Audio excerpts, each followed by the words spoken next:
8% of our country's GDP is produced from the franchise industry, and it spans food, hotels, home services, fitness, coffee, entertainment, you name it. There's probably a franchise model around it. You've got things from the delivery driver to a commercial cleaning business all the way up to you're building a $4 million Sky Zone, and the EBITDA and the profit is substantially higher, $500,000 plus. What's so great about franchising is it's so accessible, and there's something at each end of the spectrum in each range, each risk tolerance, each goal. You don't need to build this multi-million-dollar location, but still can generate pretty substantial revenues and profit to the point where it could replace a lot of people's annual salaries. And now, again, it's your thing, it's your business. You have more flexibility and freedom and more fulfilling.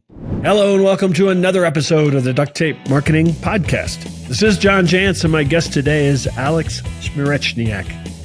Nailed that, didn't I? He's a serial entrepreneur and the co-founder and CEO of Franzy, a platform revolutionizing franchise discovery and acquisition. They empower aspiring entrepreneurs with transparency, support, and the tools to find the right franchise opportunity. He's also the co-founder and former CEO of 2U Laundry and Laundro Lab, where he helped build and scale a successful venture-backed laundry delivery service and its franchise arm as well. So he continues to serve on both boards of those companies. So Alex, welcome to the Duct Tape Marketing Podcast. Thanks, John. I'm excited to be on with you today and look forward to talking all things franchising and how people can get into the wonderful, wacky world of it.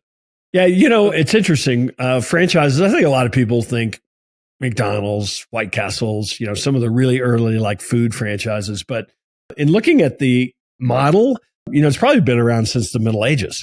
When when some king would say, okay, you over there, you get to collect taxes in this region and you submit some of it back to me and you get an exclusive on that region.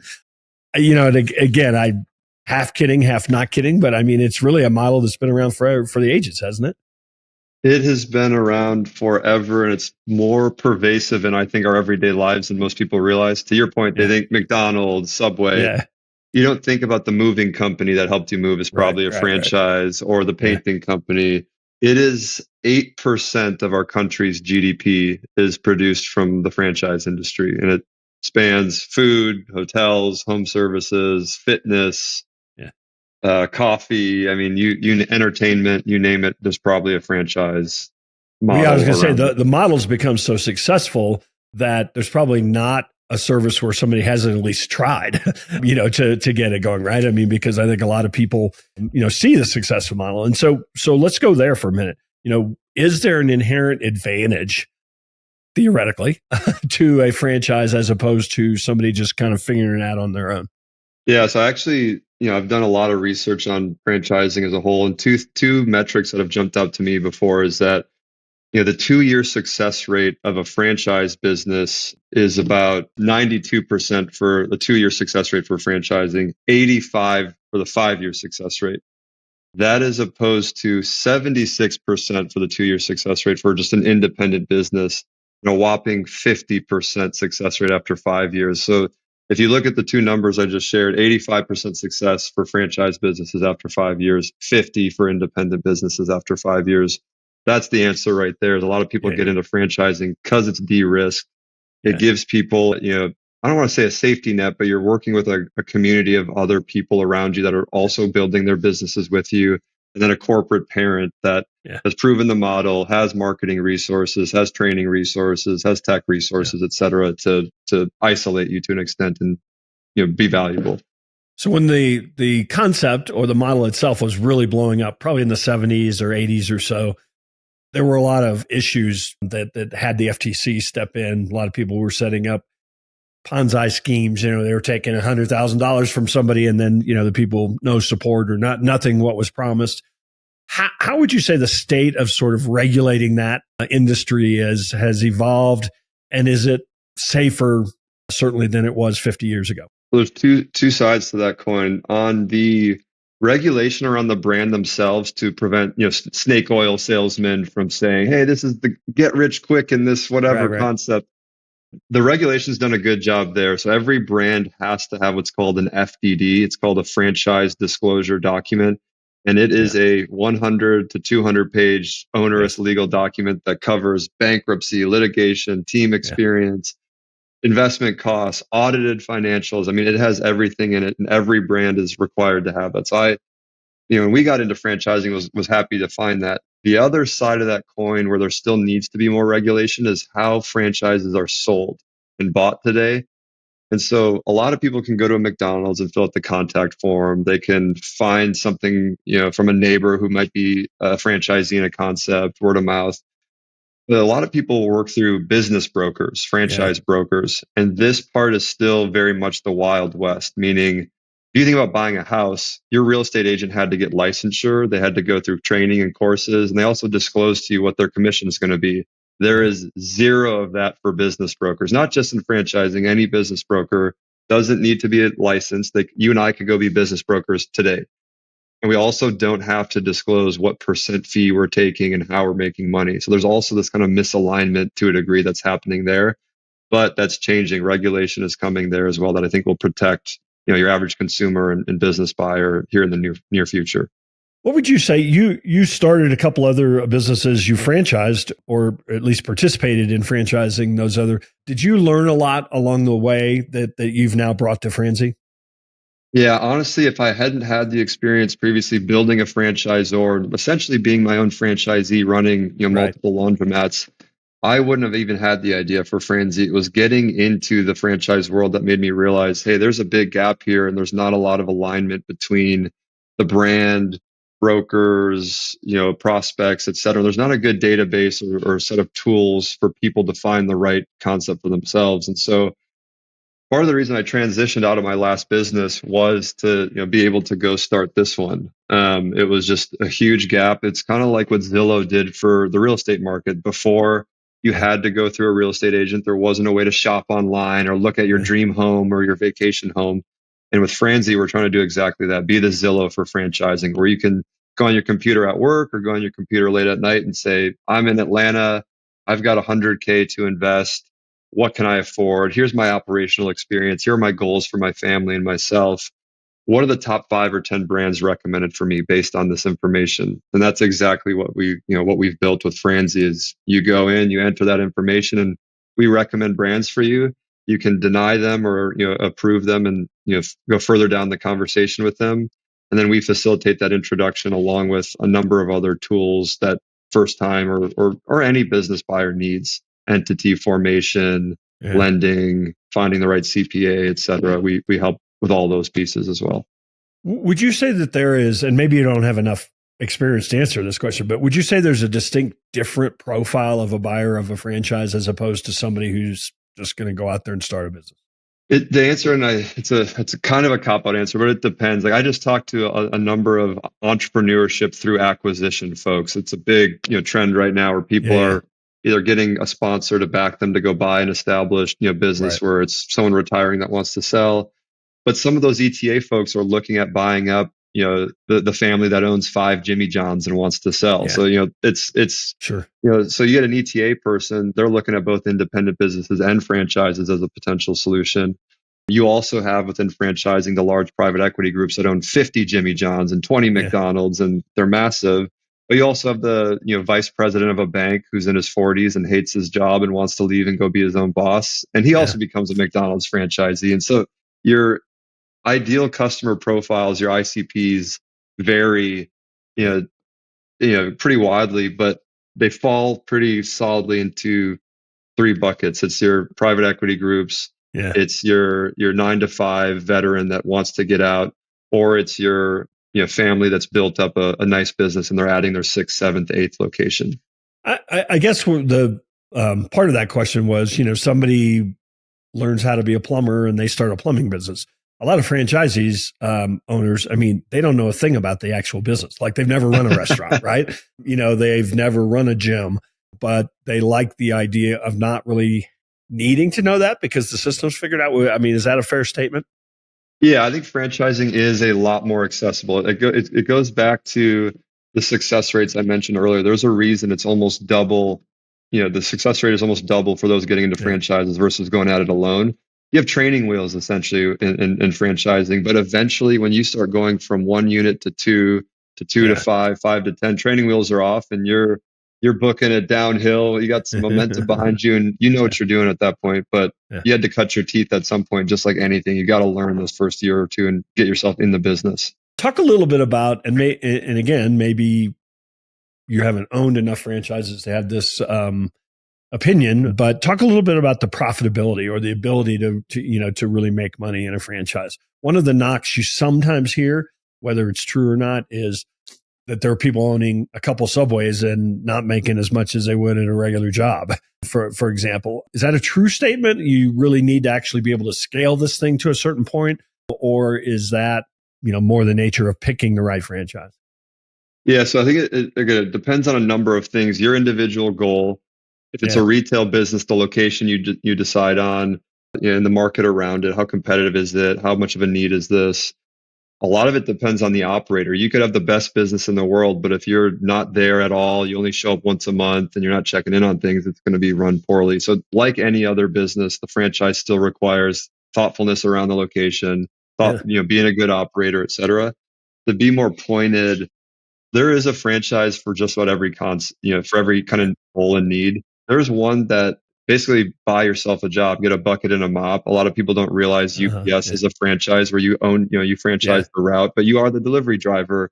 Some people like that because they're buying themselves a job, but they also have the freedom and the flexibility of being an owner, even though they might only be profiting 40 to 100K a year. That's fine. They just like that they report to themselves essentially. Yeah. Plus they don't have to depend on dozens of teenagers actually running the store, right?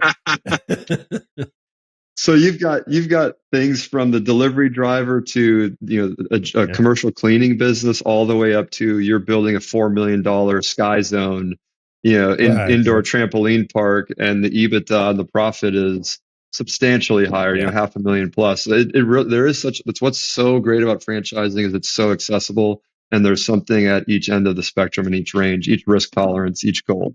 Are there some hot kind of categories right now? Yeah, so home services is really big right now because it's really accessible. You don't need to build this multi-million-dollar location. Yeah. You also don't have to be as right about the location because you have this huge territory.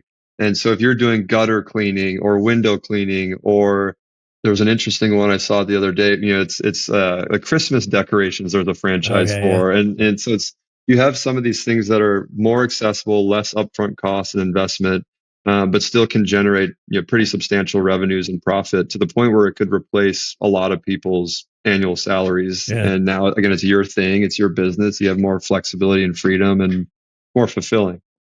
Yeah, it's interesting too. In home services, used to be you'd call a remodeler or a handyman and they'd come out and look at what you needed. But now it's like, oh, my garage door, I need that fixed. Here's somebody that puts in 75 garage doors, every week. I'm going to call them. And so you see, especially the home services getting really, really niche-y, don't you? Yeah, that's one of my favorite ones you actually just mentioned. Is there's a concept called Garage Kings. Damon John, the guy from Shark Tank, actually used them unintentionally and did his own Instagram reel of it because he just was so blown away by the quality of the service. But to your point, it's because Garage Kings only does garage. They epoxy the floors. Yeah. They put up shelving and storage, and it's a phenomenal business. You don't need a ton of equipment, and the average territory does over $1 million a year in revenue, and it's a franchise. Yeah, yeah.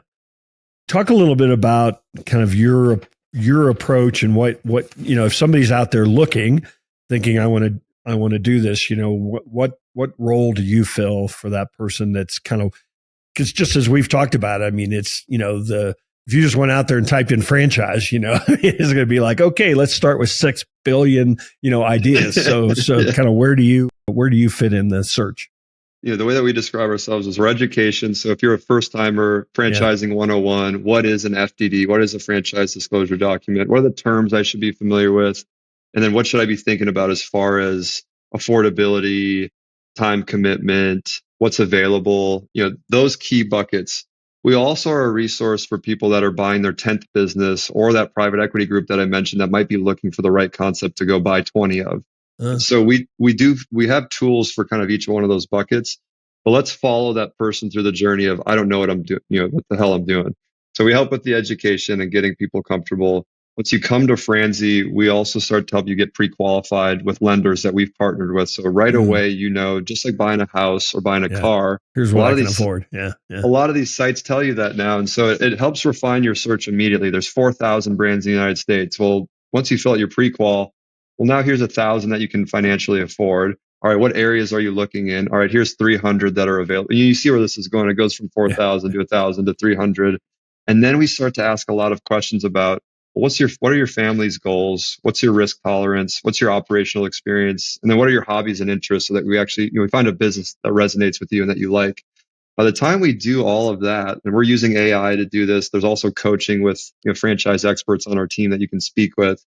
By the time you have those conversations and you fill out these surveys, we've got it down to a pretty high degree of confidence that here's this 5 brand recommendation for you. One of these 5 brands is going to be a perfect fit, and if it's not, we've got another couple hundred that we've narrowed it down to, that we can continue to feed and teach our model to make sure this is the absolute best business for John from those 4 factors I mentioned. It satisfies his risk tolerance. We know he can afford it. We know it's available in his area, and it fits his goals and his interests. I'm curious, what's the, and it probably varies a little bit, but what's the process from, okay, you've given me those 5 brands, to like somebody actually starting a business once they decide? I mean, is that a year-long process? It depends on the type of business. So with Franzy as an example, let's say we get to the 5 and you're excited about 3 of them. So we'll introduce you to those 3. We have relationships with all these brands. You start to go through their process and build a rapport with them. They're interviewing you to make sure you'd be a good franchisee as part of their system, and vice versa. You're interviewing them to make sure that this is a 10-year commitment you want to make and an investment of time and money that you want to make. And so let's say you narrow it down to 1, you love it, you're married to this idea, you want to become a franchisee, and they feel the same way. You sign a franchise agreement. Well, so sorry, let me back up a second. As soon as you start matching with a brand and you have that first conversation, the average sales cycle is 90 to 120 days. There's a lot of calls back and forth. You eventually fly to the headquarters to see a day in the life and meet the team. That's 60 to 90 days. From there, if it's a retail business, you can definitely expect 12-ish months, because you have to find a site, do build out. There's a lot more to a retail business. If it's a home services business, which is why they're so hot right now, is get a truck, get it wrapped, get a truck and do some training, and you're locked and loaded in 2 months, baby. Let's go. Yeah. And I'm sure you've seen all these, and so you advise some people, but I'm guessing you probably only work with reputable folks. But are there some red flags that that you would tell people, hey, if they're telling you this? Yeah, anyone that's promising you're going to get rich, be very wary of that, because again, at the end of the day, you're running a business. It's still your business, and no one can guarantee that you're going to be successful, even yourself. I mean, you have to get the right site. You got to be a good operator, all the things we mentioned. So look for people promising things. You got to be careful of that. Look for stores closing. And so we have tons of data over the last five years on Franzy. So if you see a trend of, well, hey, they opened 300 stores and then 50 shut down, and they only opened a net new 10 over that, what's going on here? That's a question you should be asking. Any litigation, the obvious one is litigation or bankruptcy. And then checking the item 19 is critical. That's where the audited financials are in the FDD. If you see, if a business is doing well, they're going to want to brag about it, right? They're going to want to show the financials and look at our stores make a ton of money, and so could you. If they're hiding it, or they're doing weird adjustments and adjusted EBITDA and adjusted revenue and goofy things like that, that's a flag to at least press on and double click on. So how does the process with you? I mean, is it fairly much an online tool? I know you have a couple like the Fit Score and the Connect tool, or is that all something just go to your website, create an account, and kind of start doing on their own? Yeah. So the whole goal with Franzy is going to make this really accessible to anyone.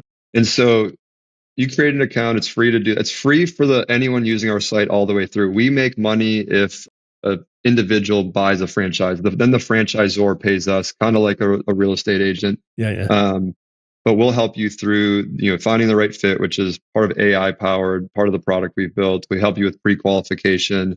We help you with all the data and the research that you need to make a confident decision. And then we also do have expert coaches on our team, people that have owned franchise businesses or that were franchisors, that'll talk you through any hesitations, questions, concerns that you have to get you familiar with Nice. everything you need to be everything you need to be successful. The really cool part about what we do is once we introduce you to brands that we've vetted, we become a virtual coach in your corner. So part of the sales process is you have this overview call, a unit economics call, stuff that's kind of intimidating if it's your first time. And even if it's not, it's a lot of work and you want a sounding board. So we've built all these resources to say, hey, John, you have an overview call coming up. Here's what to expect and some pre-read materials to prepare yourself. And also here's some curated questions we recommend you ask on that call so that you're making sure you're addressing your risk, hesitations and other things that you expressed to us during this whole onboarding process. And then you can talk to us as a person as well that whole time whenever you want. A long answer, but soup to nuts, research, coaching, valid qualification, and matching you with the right fit brand. Yeah. Well, and I think one of the real advantages, while obviously you want somebody to move forward because that's how you get paid, you don't really care which one they move forward with. So you're not really pushing one horse or another, are you? I'm glad you brought that up because it's one of the reasons we started this. Is a lot of folks that have gone through, brokers, other channels don't realize they're being presented only brands that have agreed to pay to play in the background. We have this inventory of thousands. To your point, we're indifferent. Our success fee is a flat dollar amount versus a percent of the commission. As you can imagine, if one brand has an $80,000 franchise fee and one has $40,000 and I'm paid a percentage of that, right? Yeah. People are inherently going to try to push you to the 80, even though it might not be in your best interest. So we cut that out of the model entirely and said, we don't care if it's 80 or 40, we get paid X. So we really want to find the right fit for John because ultimately that's going to cause him to buy the second one, the third one, increase his chance of success, tell his friends to check out Franzy, et cetera. It's in everyone's best interest if we all get aligned. Awesome. Is there somewhere, appreciate you taking a moment to stop by the Duct Tape Marketing Podcast. Is there somewhere you'd send people to connect with you and learn more? I know we talked about Franzy, FRNZY.com. Anywhere else you want to send people? No, I think Franzy is the best place to get started. And then if my complicated last name shows up, connect with me on LinkedIn. I'm happy to answer anyone's franchise related questions or help them in any way that I can as they think about becoming an entrepreneur, buying a business, or just curious about franchise things in general. And did I get close on your last name? So you were close on like the actual authentic pronunciation. The Americanized is Smereczniak. The Polish version is Smereczniak, which is closer to what you. I was trying to get that nyak in there, part. But, I have an Austrian name that has a lot of consonants at the end of it, so I'm very sensitive to trying to get people's names right. Well, I appreciate it. You were close. Awesome. Well, I appreciate you stopping by the Duct Tape Marketing Podcast, and hopefully we'll run into you one of these days out there on the road. Yep. Thanks again, John.